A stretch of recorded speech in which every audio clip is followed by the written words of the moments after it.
స్వామి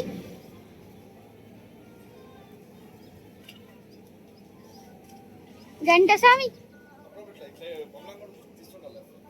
గంట స్వామి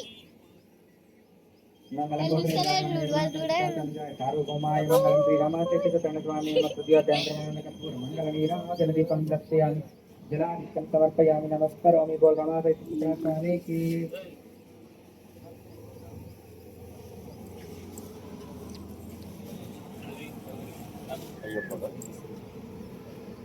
అలంకరణ ఎప్పుడు చేసినా కూడా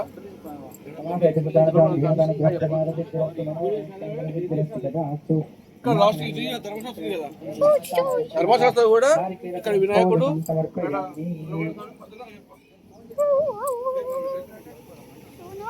ఇక 4వ అధ్యాయం.